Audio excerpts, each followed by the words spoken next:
उत्तराखंड में मदरसा बोर्ड खत्म होने को लेकर शिया धर्मगुरु मौलाना यासूब अब्बास ने क्या कुछ कहा, आपको सुनवाते हैं।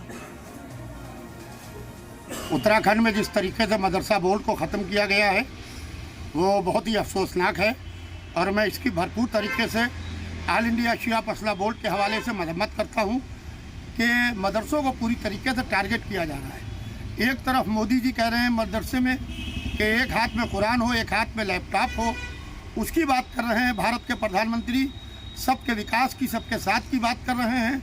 उधर उत्तराखंड सरकार ने जिस तरीके से मदारिस अरबिया के ऊपर कार्रवाई की है और पूरा मदारिस अरबिया बोर्ड को पूरी तरीके से मदरसा बोर्ड को ख़त्म किया है, ये बिल्कुल मुनासिब नहीं है। मदरसों ने हमें IAS, IPS, मिनिस्टर्स, इंजीनियर्स, बड़े बड़े ओहदों व फायज लोगों को दिया है और मदारिस अरबिया ने मुल्क की आज़ादी में अहम योगदान अदा किया है, लिहाजा अदा किया है। और मैं इस उत्तराखंड सरकार के फैसले की भरपूर तरीके से मुखालिफत करता हूं और उत्तर प्रदेश सरकार से ये गुजारिश करूंगा कि यहाँ मदरसा बोर्ड को जितना हो सके मजबूत करें तो बेहतर है।